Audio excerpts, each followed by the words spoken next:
Hello everyone, my name is Loco, and welcome back to a professional match of StarCraft 2. Now what I've got for you today is a Protoss versus Zerg. We're in the top left-hand corner of the map. Playing with the blue Protoss pieces, we have none other than Classic.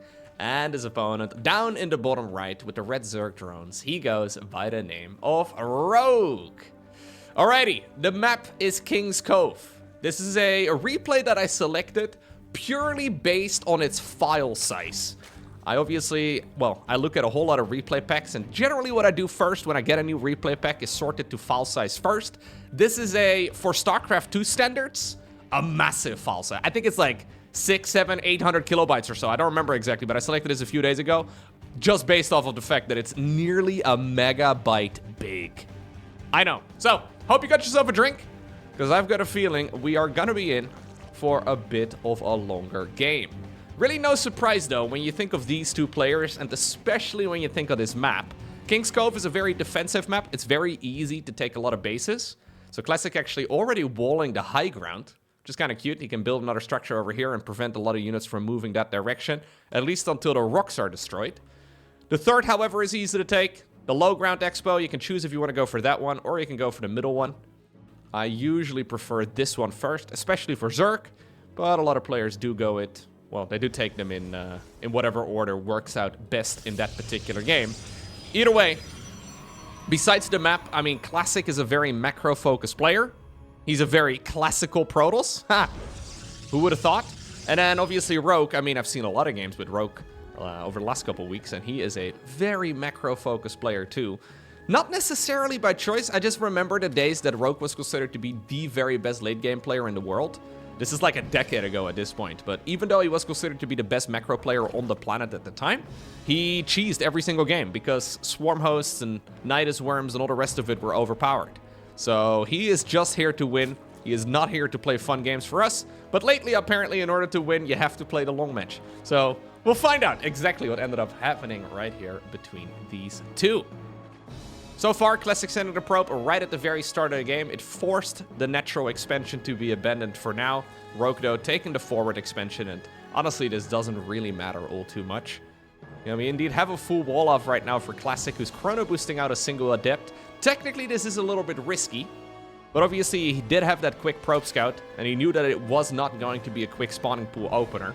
Obviously, if Zerglings could target fire down this pylon that is looking awfully exposed to me, it would pretty much be game over. Honestly, if you kill this pylon at this stage in the game, it's GG. Very difficult for Protoss to recover. Even though it's such a small loss, you just get slowed down in every department of the game. Not the case, though, in this particular instance. So Classic has decided to wall off the aggressive way. The aggressively defensive way. Maybe that's the best way to put it. Anyway, Adept is now going to be a bit of a nuisance. There are, however, split up units. So a Queen and 2 Zerglings in each of the 2 bases of the Zerg for now. And then a 3rd hatchery building on that natural expansion low ground. A couple of Zerglings, though, that run across the map. One of them has snuck into the natural. He doesn't even scout for the main base just yet. I mean, I guess it's a safe assumption. There we go. He's going to get the full vision of what he needs to know, and that is indeed going to be a Stargate opener. Oh. Nicely done, Probius. 1 confirmed kill. Absolute legend. Give it up. Give it up for Probius, everybody. Hit the like button for Probius, everybody. Good. Good. Thank you. All right. 2 Adepts inside of the natural. This is, of course, that very finicky part of ZVP. This is not what you want to see, though, as Protoss. I mean, yeah, he does save the units, but it also slows down the aggression a lot. We do have a deep dive now, but the Oracle takes a lot of base damage. Okay. I don't like this. Nah. 2 worker kills. Oh, if he loses the Adept or Oracle. Oh, garbage. Yeah. No, that's really bad. Losing the Oracle for only 2 worker kills like that, that is not what we want to see whatsoever. Now, though, the fact that Classic is on King's Cove may just save him. Oracles are... So it's a finicky unit, right? Because you need to keep them around, but you also need to scout, and you also need to kill workers. So you need to do everything with it whilst not losing it. I mean, I really don't like this type of micro very much, where you just fly in and hope for the best. I mean, this time around, he did get 3 additional worker kills, so I guess that makes indeed 5 in total, but... It's a little bit messy compared to, at least, for example, the mech specs or the hero micro that we have almost grown accustomed to over the last couple of months.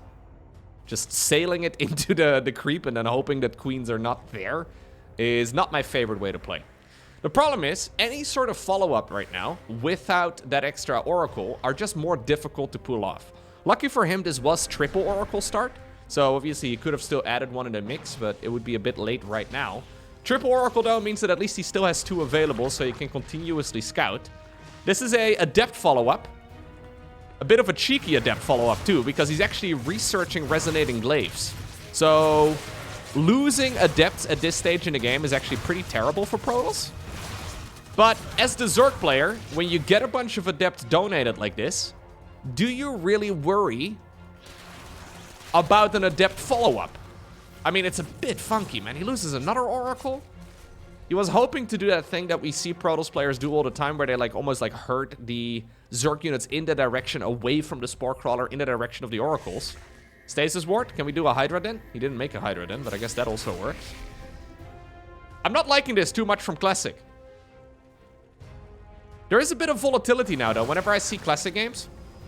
Sometimes he plays very sharp StarCraft, and in other matches, like for example this one, it just all looks a little bit off. Now, Rogue never started up the Hydra Den.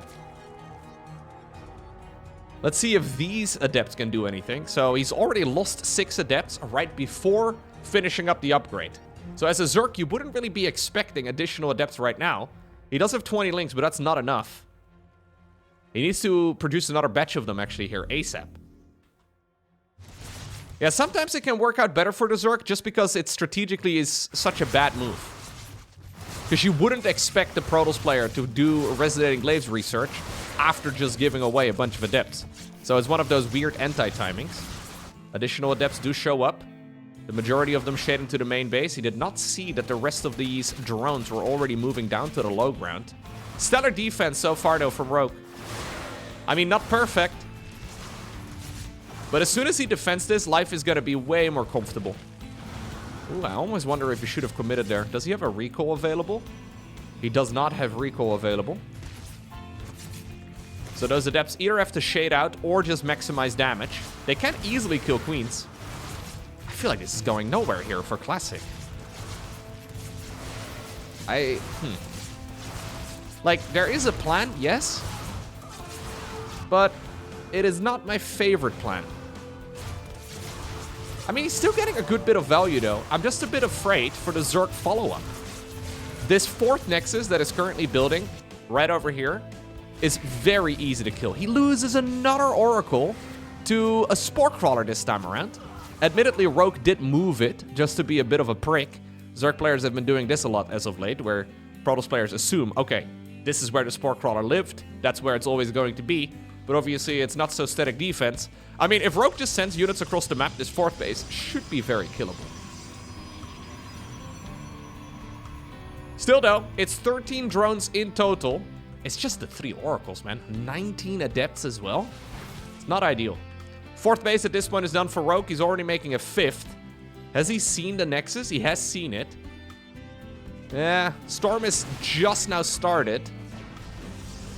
With the static defense finishing up, I think Classic is okay. Maybe we should go for the natural instead here, Rogue. But Rogue doesn't really want to take too many chances. Rather than doubling down on army, which is a real opportunity here, he's decided to go into additional drones and additional tech. I'm expecting a Hive. Lurker Den already coming up. Infestation Pit is currently finishing, so I'm assuming we're gonna see a Hive start as soon as that structure is done. It is one of the prerequisites. 2nd Stargate coming up together with a Fleet Beacon. Now this I do quite like from Classic. Classic saw the timing of the Infestation Pit. He's like, okay, great. If you want to make that call, I also know that you're going to be powerful, but only in about 3 to 4 minutes from now. It's going to take you a little bit before you can finish up all of those upgrades. And this is a giant lull in the game for Zerg, right? Where they technically can attack, but the Hydras aren't really going to get any better from here. The Zerglings are going to, I guess, get +1 melee, but that's not really a timing attack opportunity. It's mostly Lurkers, but Lurkers are rarely used without the Lurker upgrades. And the lurker upgrades are not available until the hive is done. So if you see the infestation pits start, you'll also know that you're going to have a lot of time to make that transition towards Skytles. So this is a very early fleet beacon. Considering the early game that Classic had, this really shouldn't be allowed. But he's going to be able to get away with it. And this is that scary part, actually, for Protoss. A lot of Protoss players lose. He actually just lost the Prism here to, I think, a Spore Crawler again. There was a secondary Spore Crawler made, I suppose. A couple of Adepts over here awkwardly on the left side of the map. These are going to be super dead. There we go. So you would never expect Tempest yet as a Zerg player right now. They will be revealed. He will have to reveal them. There's really no way he can defend against this without. Yeah, okay. He's already been aware of it. A couple more lurkers going around the side. But keep in mind, these are lurkers without their hive tech upgrades. So these are just... Oh, God. Oh, those storms are beautiful. Easiest cleanup of Classic's life. And now suddenly, after a pretty rocky start, Classic is finding himself with a very comfortable position. He's got 5 Nexus. He's making a switch towards Skytles. I'm assuming we're going to go into a Mama ship here in just a moment. We haven't seen a Spire or anything yet, although... Okay, it just finished, but Classic hasn't seen anything like that yet. We should definitely make a pylon over here, though, to repower up that Cybercore. Super important. I think the mothership here would be fantastic just to seal the deal. But maybe he's going to wait until he's at like 192 supply. Start it up at that point. Use it to max out into the ultimate late game unit. It's expensive. It takes a long time to produce. Okay. Now, Rogue does have this giant bit of creep spread going straight through the center of the map. The thing is, creep spread is of course phenomenal, but with this type of approach, Classic doesn't really care about it that much. This is more or less like a bulldozer approach of Protoss. He's effectively trying to make one really big army and then push straight through the center or whatever attack path he can find. He doesn't really care too much about doing cheeky little timing attacks anymore. That ship has sailed. So let's see, where do we go from here? Secondary Spire coming up. Nidus Network coming up. Lurker Burrow upgrade. We have a ton of Evo chambers. Everything's building.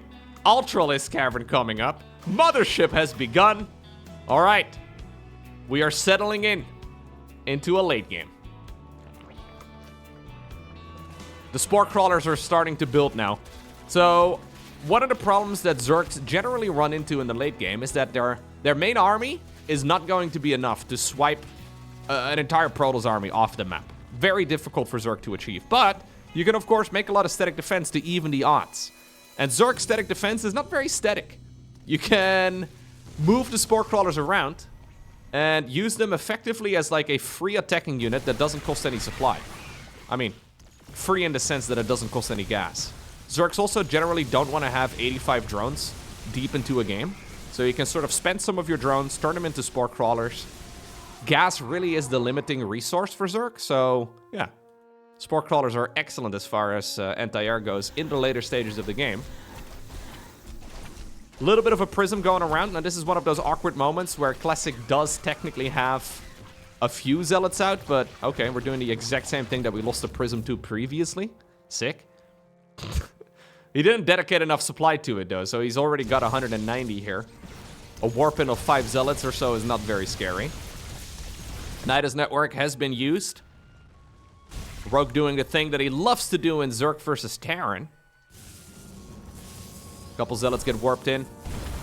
Okay. Bunch of Zerglings pop out of all units. Maybe if this would have been lurkers, it would have been scary. Nothing all too crazy. Okay, so at this stage in the game, right? It's all about who mines more resources and who trades more effectively. Now, generally speaking, Zerg trades ineffectively in the late game. The idea is that Zergs can mine a lot more easily. So if they can take a lot of resources all over the map, if they can mine out a base, for example, that usually is considered to be one of the Protoss side of the map, I mean, that would be massive. Because not only at that point does he get an extra base, assuming we get a full split map scenario, but he also denies an entire base of mining from Protoss, which adds just an insane amount of pressure. He can make up a lot of that resource deficit. Classic, though, has been marching his troops around, picking off these outer bases. He's looking for a main fight. Infestors are in the mix. Neural Parasite has been researched, so he can indeed take control of a lot of these Protoss units temporarily.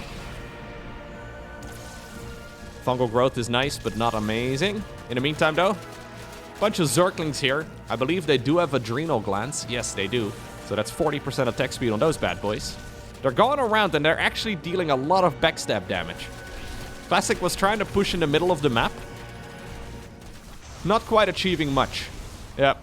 This little Hydra squad now also forced the recall on the majority of the army. And Rogue manages to push that army away with ease, whilst then dealing a bunch of damage too on the other side of the map. Now this map is huge. So we have the center base over here, this expansion over there too, and then the one in the bottom left. Those are all bases that are quote-unquote Protoss' bases. Those are all expansions that Classic should be able to acquire. Those are also the main targets though for Rogue. Still at this stage in the game, the third base is still mining. The natural expansion and the main base are almost out, but not quite out yet. So we're not quite at the stage where Zerg players are really aiming to steal any of those Protoss bases. For now, Rogue is just trying to prevent the entirety of the map from being mined. Hydras, dash in. Okay. Hydras are considered to be kind of a mediocre late game unit. They can still put in a bit of work though. These burrowed Zerglings, by the way, are what are allowing Rogue to get a vision of where he's going to put down those Nidus Worms. Very cheeky play. I love seeing those little Zerglings burrowed in all kinds of spots. Just to provide vision. Static defense coming up inside of the main base, though. Photon cannon right now. Yeah, we have 4 photons in the main base. Classic is getting sick and tired of having to deal with those Nidus Worms. He's been playing Nidus Whack-A-Mole for long enough, and likewise for Protoss. Gas usually is the main bottleneck in the late game. Since Forges, Photon Cannons only cause minerals, he can plant a bunch of those units around. And obviously they're also detectors, so an easy way to get rid of those links too. Oh, Revelation? Yep. Good move. Okay. So instead we're now preparing, even though both players are maxed out, we're preparing to be able to remax in basically as quick a time as possible. So there's currently 2 Stargates available. He's going to add 2 more. I wouldn't even mind like going up to 5. I think that's usually good. Plus 3 air weapons already researching. We're going into the good old speed upgrade here for Void Race.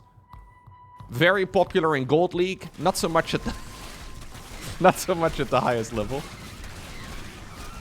I genuinely believe this is an upgrade that is...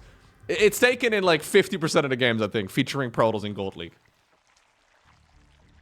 The ability is called Flux Veins, and it basically is just a passive boost for Void Race. Now, Void Race here are upgraded, primarily because Zerg has been going for so many Corruptors. Corruptors are armored units, and Void Race, with their prismatic alignment in particular, so the activated ability, it deals a lot of damage to armored units, like, for example, Corruptors. Yeah, so he started to mix those in.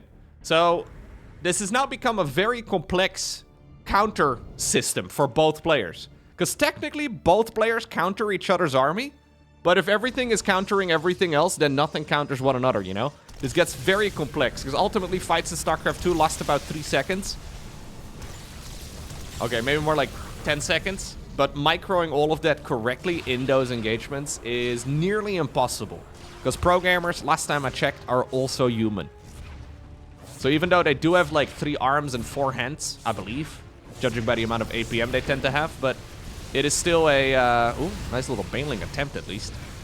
Yeah, I mean, it's an attempt. He did kill a lot of static defense, so it's not the end of the world there, but not super effective.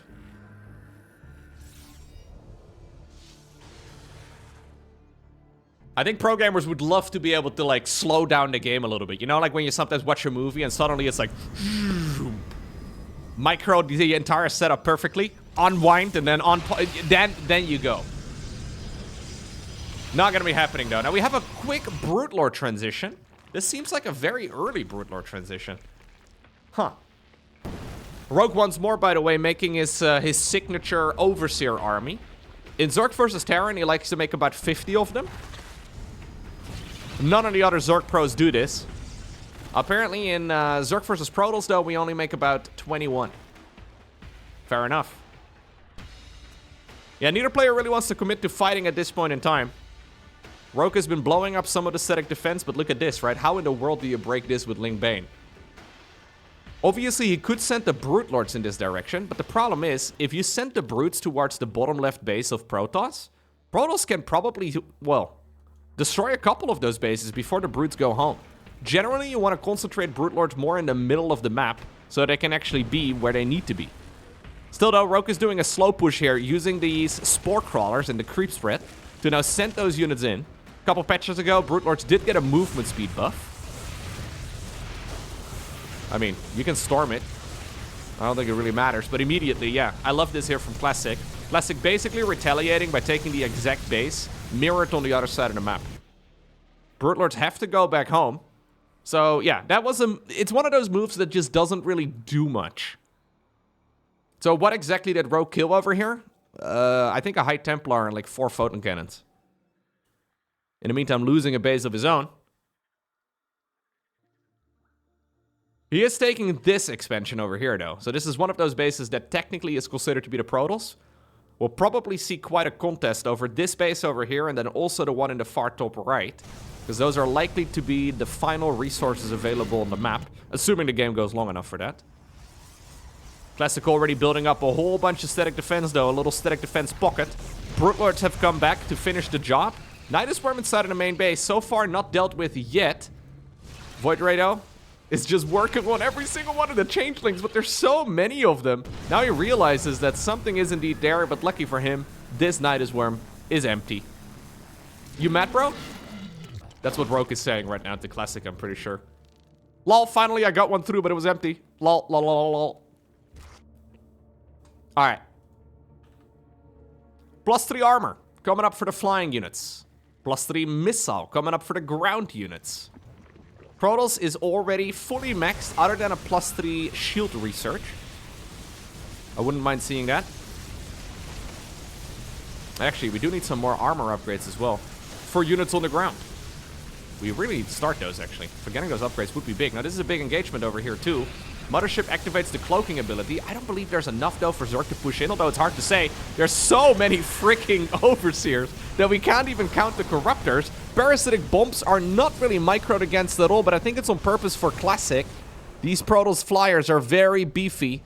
Parabomb deals 120 damage, but carriers, Tempest, they don't really care that much. Although, if it takes another engagement exactly like that one, those units will pop. Because, of course, the shields will not, or the HP, rather, will not regenerate.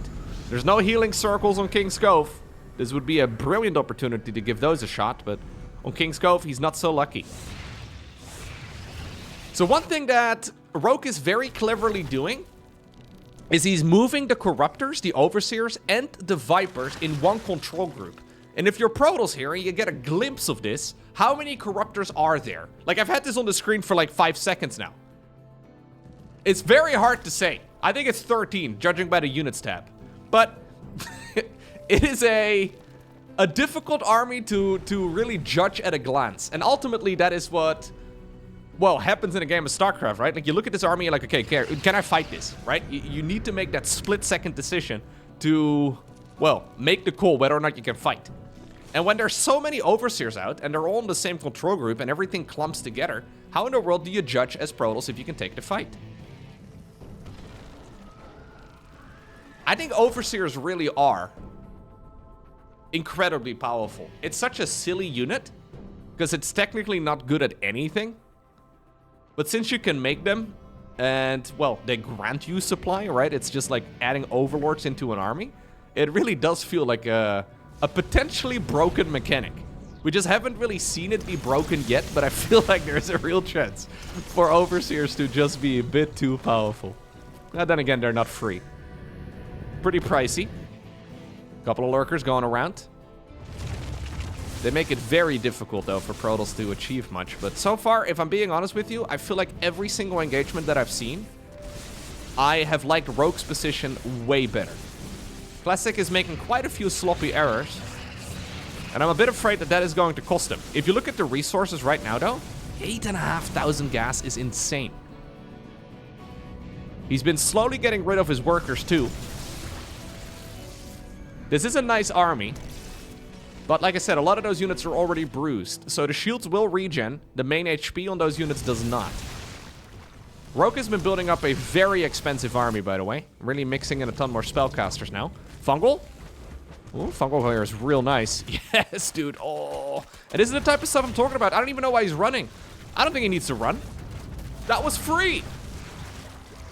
Rogue just killed half of the ground units, if not more than that. Yeah, he killed all of the High Templar, a bunch of Archons, a few Immortals, just like that. We have High Templar drops in the meantime. I don't hate High Templar drops, but 25.5 minutes into the game, Zerg doesn't really want that many drones anymore anyway. I think Rogue will maybe remake a few workers, but that's about it. As long as he's got like 50, 40 to 50, I think it's fine.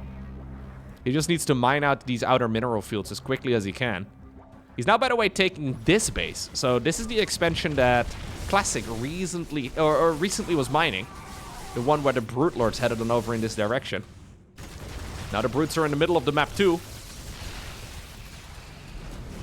Man, he's getting so much value out of his Sky Zerg. Very cool to see. One more little wave. Okay. That base is also gone. Classic is not really confident that he can fight any of this. He keeps running away. I'm wondering, though, if he can just take this fight and cruise through the center of the map, but... like, this is a very powerful Protoss army. How many Templar do we have? Okay, there's still 6 Templar in total. He needs to take the fight at some point. And losing half of his ground army there and then also a bunch of bases just because he doesn't want to fight it, I mean, I feel like we need to fight it at some point.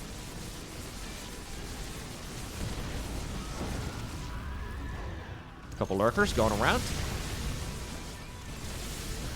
Brute Lords, once more going in. Fungal growth. Okay. I think you chased this, Classic. Do we not? He's giving those Brute Lords a lot of freedom. In the meantime, a bunch of Zerglings up north. Morph into little Baneling balls. Still, though, if you look at the bank, right? So all of these fights have been very questionable, I think, for Classic. Even though Rogue did lose a lot during that previous engagement. Yeah, this base was also taken down, I suppose. So it's really hard to just make the call off of this. But Classic has a ton of money in the bank.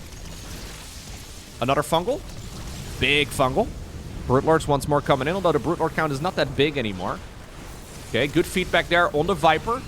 Nice work there by Classic. Snipes another one of those units. That's another advantage, by the way, of having the Overseers and the Vipers on the same control group. At a glance, very difficult to actually feedback the Vipers.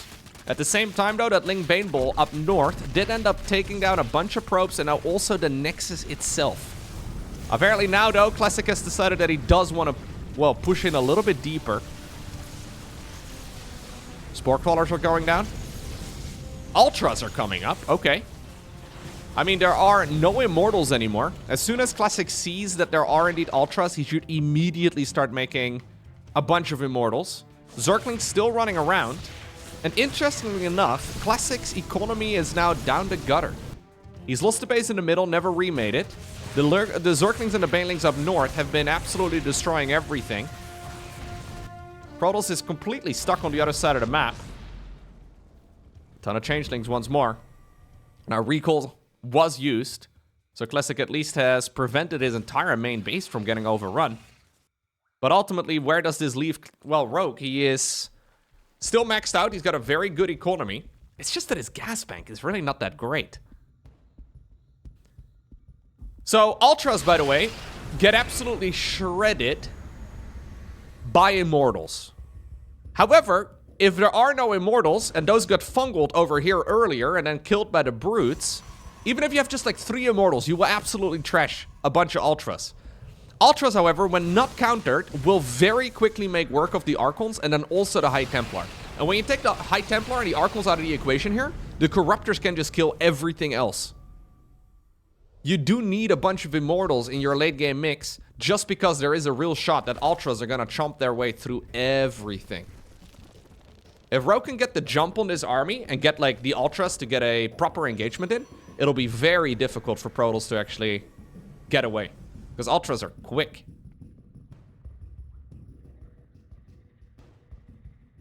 More infestors coming up. More Zerglings running around the map. A lot of changelings have been set up too. Super annoying. Okay, he's making a new wall off over here on top of the high ground. Classic still has a bunch of money in the bank. It feels like Classic, though, is not really playing the game with a win condition in mind. Like, it feels to me like he's playing the game hoping that Zerg is gonna make a gigantic blunder and then capitalize on it.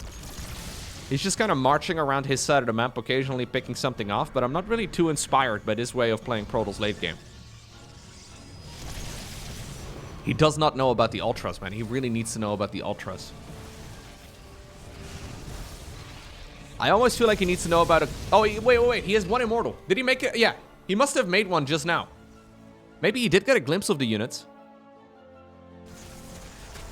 Zerglings working on the rocks. There is a giant opening over here. Another pylon.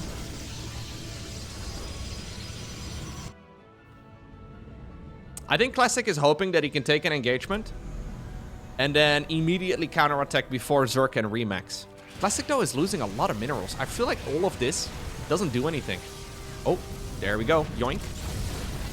No feedback there in time. I mean, he's making so much static defense here, but ultimately he's countering links. I really don't think the Zerglings really need to be defended against that nicely. Now Rogue, though, is smelling like he can maybe grab a couple of those units for free. He's hoping to find that carrier, but the carrier has already slipped away. All right. Well, he's a little concerned. He cancels the caustic spray there. It's a pretty long cooldown, but he sees that the Protoss army is making a bit of a move out onto the map. Why are we engaging with this first? Oh my god. Well, now this is an opportunity. Look at that. The Ultras are going in. Corruptors are thinking about swooping around the side, although Classic did take up the high ground. Problem is, there's only one Immortal in the mix. Ultras don't really care about any of these things. Fungal Growths do go down. Corruptors do swoop in. Do we have any Parabombs? We certainly do. Quite a few of those interceptor ships are getting targeted down immediately. Ultras have destroyed everything on the ground in just a matter of seconds. Neural Parasites are being used perfectly there too to turn some of those Protoss units in favor of the Zerg army. Rogue remaxes with 29 Corruptors and a whole lot of Infestors. And that was the perfect Zerg engagement. I don't think Rogue could have really hoped for anything better than that. Absolute massacre. So where does this leave Classic? I mean, he's got a good bank. 43 Corruptors. Ay. He's got a... I mean, that's too many Corruptors. He just made 4... Dude, Rogue actually just smashed his entire bank.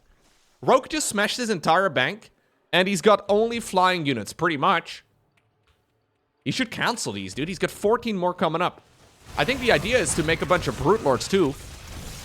Oh my god, I think he's just gonna follow this up. No, he doesn't want to give Protoss any time to breathe. He's smelling blood in the water right now, but I'm wondering if this maybe is an overextension. Here's the rest of those Corruptors coming in. I mean, Void Rays are still very powerful. At this point, Classic will see that it is a remax with just a stupid amount of Corruptors. So, yeah, just go back to ground units instead. Rogue wants to now make a bunch of flying units with the name Brute Lord, but he's broke. I think he just overdid it. There's zero reason to make 50 Corruptors. 30 Corruptors did the exact same job. He does still have a little bit of mining, though. So if Classic gives him any time, he is going to be able to, well, mine his way up to, like, I think he needs like a dozen or so Brute Lords. If he gets to, like, 12 Brute Lords, life is going to be very comfortable for Rogue. Classic has decided to spend some of his final money onto another mothership, and I don't really mind it.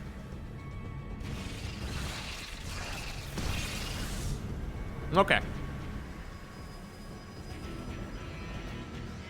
That's a lot of Archons. That's way too many Archons, dude. His entire army is Archon. Okay. Well, there's a lot of glowy boys. I think there's already enough brutes. 8 is good. I think 8 is good enough. Yeah. Fungal Growth. Okay, that got a little dicey there, but Fungal Growth should be powerful enough. A Zergling run by. Ooh, Mothership pops. Activates Cloaking immediately.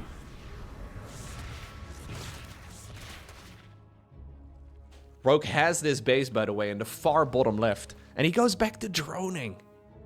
He's making drones 35 minutes into the game. Yeah, I think he's starting to be a little bit concerned now. I think he's fine, though. I think he's okay. He doesn't really know, though, exactly how much of a bank Classic has. Because this Protoss army is looking mighty scary.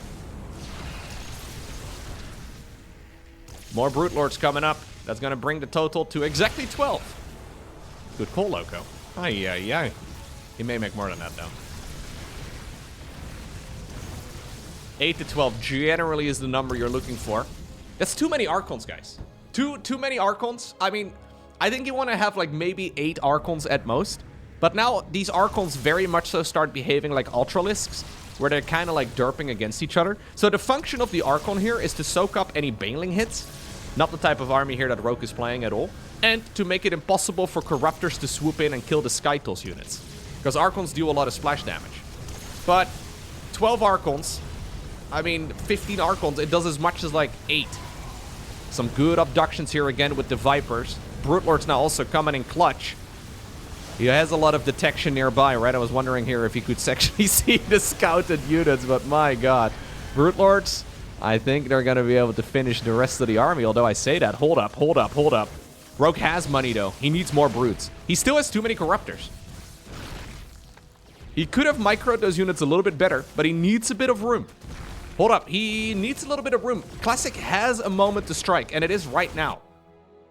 It's going to take Rogue, so he's flying away pretty far. Yeah, it's going to take him maybe a half minute or so to kill all of, or to morph rather, all of those units. Classics decides to recall. Okay, I don't think he should recall there. I don't think that recall is going to go anywhere. He knows he's going to face off against more Brutes. That's really the only option here that Rogue has. So warping in Zealots is not really going to do the job. He's hoping that maybe he can kill this base as well. He knows that this is going to be the final base that's mining for Rogue. Just barely in the nick of time. You know what? He may be right. The Brute Lords have now finished. Ultimately, Classic cannot fight this army. And that has me very concerned.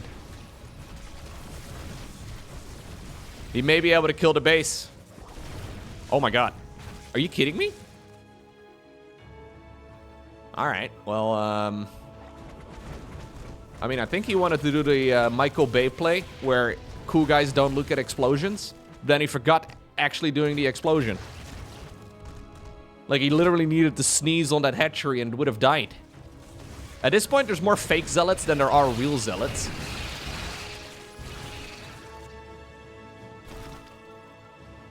Okay.